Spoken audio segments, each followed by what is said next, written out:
Bom dia, gente. O tema da aula de hoje é cromossomos sexuais e autossomos. A gente vai aprender hoje como que o sexo de um indivíduo ele é determinado, ou seja, o sexo do indivíduo, gente, ele vai estar sendo determinado aí pelos genes, né, que estão nos cromossomos sexuais, tá ok? Então, existe os cromossomos. Lembra que eu falei que cada espécie ela vai ter o seu número de cromossomos? E existe os cromossomos que são ditos homólogos, tá? Os cromossomos que são ditos homólogos.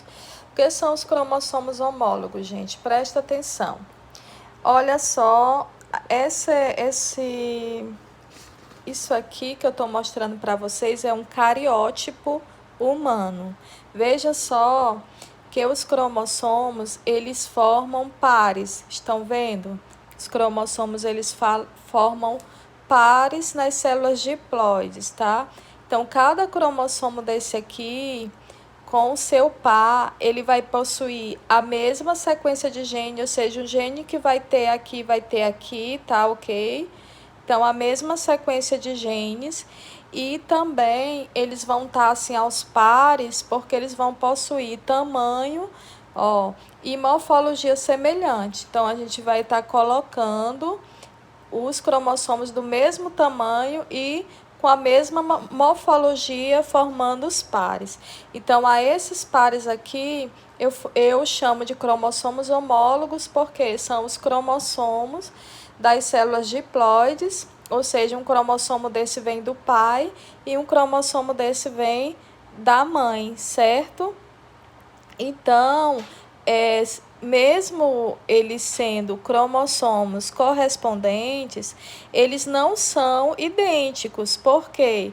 Por conta da variabilidade na sequência de nucleotídeos, né? Que é aquela sequência que vem é materno, né? E o outro cromossomo é paterno.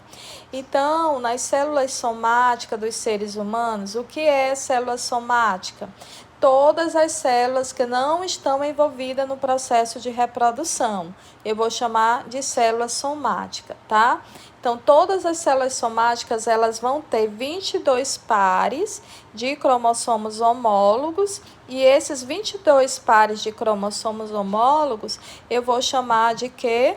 De autossomos, tá ok? Que são presentes tanto o indivíduo do sexo masculino como o indivíduo do sexo feminino. Mas veja bem que tem o par 23. E esse par aqui, o 23, vai ser envolvido na determinação do sexo. Então, como que eu vou chamar? Eu vou chamar de cromossomos sexuais. Então, isso aqui que eu estou mostrando para vocês é o cariótipo, que é justamente o conjunto de todos os cromossomos, né, da célula, e cada espécie vai apresentar um número e morfologia característica. Portanto, cada espécie ela vai ter o seu cariótipo, né, e que vai variar basicamente aqui, né, na questão da determinação do sexo, para poder distinguir. Por quê? Porque os cromossomos sexuais, eles são diferentes, né, em células masculinas e femininas. Por exemplo, aqui é o cariótipo do ser humano. Então, você percebe que tem 22 pares, certo? De autossomos. E esse par aqui é dito cromossomos sexuais, tá? Então, se aqui tiver 2x, é de mulher. E se aqui tiver um cromossomo X e um Y, como está expresso aqui nesse cariótipo, nós temos um masculino, tá bom? Aqui é de homem. Então, é importante analisar o cariótipo humano? Sim, muito importante. Por quê? Porque através da análise do cariótipo, a gente pode ter alguns diagnósticos de doenças congênitas, algumas anomalias, ou seja, podemos observar aqui se há alteração no número de cromossomos da célula, né? Então, o cariótipo é muito importante para poder identificar os pares de cromossomos homólogos, dispor eles lado a lado, certo? Identificar a morfologia, a posição centromérica, o tamanho, o padrão de bandas, certo? Então, tudo isso é para analisar os cromossomos. Em relação à determinação cromossômica do sexo, nós temos os principais sistemas de determinação cromossômica do sexo, que são o sistema XY, o sistema X0 e o sistema ZW. Como que é a determinação desse sistema XY, né? A determinação do sexo de todos os mamíferos, né? Incluindo aí os seres humanos e em outros organismos, como alguns insetos e plantas, ele vai ser caracterizado pela presença nas fêmeas de um par X, tá ok? E de 2 cromossomos sexuais diferentes no macho, ou seja, vai ter um cromossomo X e um cromossomo Y, ok?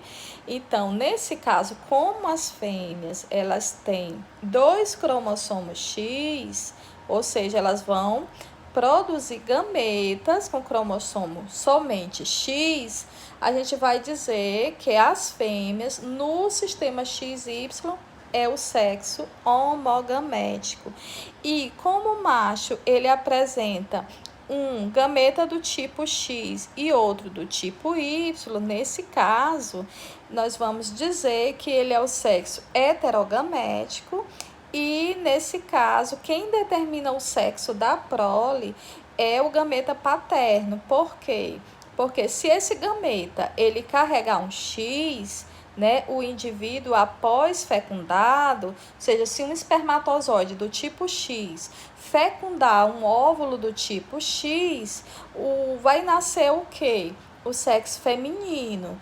E se o gameta carregar o cromossomo Y e fecundar um gameta feminino X, que só pode ser X, aí ele vai determinar o sexo feminino, tá ok? O cromossomo X e o Y, eles não são considerados homólogos, uma vez por quê? Porque eles vão apresentar diferenças em relação ao tamanho, em relação à forma, em relação à sequência dos genes que o compõem. Olha, o cromossomo X, gente, é sempre maior do que o cromossomo Y. Então, o cromossomo X, ele vai possuir uma série de genes importantes para o metabolismo tanto do X como do Y, tá? E o cromossomo Y, ele tem poucos genes, então, que está envolvido mais com relação à determinação do sexo das características masculinas, tá ok? Outro sistema aí é o sistema X0, que ocorre em algumas espécies, principalmente de insetos, que vai ser caracterizado pela presença de apenas um tipo de cromossomos sexuais. Como assim? As fêmeas vão possuir os 2 cromossomos X, ou seja, elas vão ser XX, e os machos vão apresentar apenas um X. E aí a gente vai se referir a X0, tá bem? Então, nesse caso, o sexo masculino é o heterogamético, né? E também vai ser responsável pela determinação do sexo, tá ok? Ou seja, ele vai ter gametas com X e gametas sem cromossomo sexual. Então, se um gameta com X fecundar um óvulo com X, né, vai nascer uma fêmea XX. Se um gameta sem cromossomos sexuais fecundar um óvulo, que é o gameta feminino, vai produzir um macho X0. Portanto, é o macho que vai determinar, né, o sexo da prole também no sistema X0, ok? Em relação a esse outro sistema, que é o sistema ZW, né, a determinação por esse tipo de sistema é observado em aves, e nesse caso as fêmeas é que vão ser o sexo heterogamético. Por quê? Porque ela vai possuir 2 cromossomos sexuais. Então as fêmeas, elas são do tipo Z e W, e os machos é Z, só tem somente Z. Portanto, o macho aqui nesse sistema é o sexo homogamético. E a determinação do sexo aqui no sistema ZW vai acontecer pela fêmea, ou seja, a fêmea é que vai determinar o sexo. Então, sempre quem tem o tipo de cromossomo heterogamético é que vai determinar o sexo, tá ok? Então, assim, falando sobre a determinação do sexo, fazendo tipo um resumo, nós temos que no sistema XY, como é o caso dos mamíferos, né? Então, nós temos 38 no caso de um camundongo, tá, gente? No caso do ser humano, é 46, né? É 44 mais XY, que dá 46 cromossomos. Agora, o caso de um mamífero do tipo camundongo, ele tem 38 mais um par XY no macho e 38 mais um par XX na fêmea, tá ok? No sistema X0, como é o exemplo de insetos, como gafanhotos, eles vão ter 22 pares de cromossomos homólogos, autossomos, mas um X no macho, tá ok? Porque é o sexo heterogamético, ou seja, é o X0, e a fêmea, ela vai ser o sexo homogamético, com 22 autossomos, mais o par XX, tá ok? E no caso das aves, que faz parte aí do sistema ZW, como a galinha ela tem 22 pares de autossomos, ou 76 pares de autossomos, mais o ZZ, porque a fêmea o macho é o homogamético, e a fêmea tem 76 mais ZW, porque a fêmea é o sexo heterogamético, ok? E existe outros mecanismos de determinação do sexo?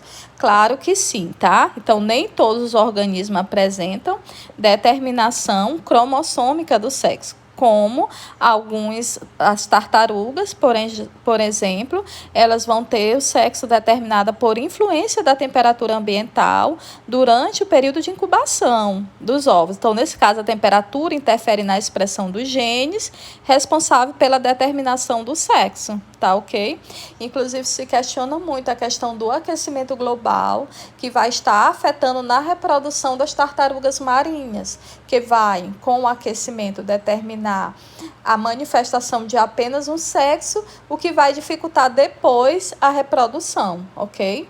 E outro exemplo é o sistema haplodiploide, que ocorre em alguns insetos como abelhas. Então, nesse caso, não há cromossomos sexuais. As fêmeas e os machos vão diferir em relação à quantidade de autossomos, né? Então, fêmeas vão ser diploides e os machos serão haploides, tá ok?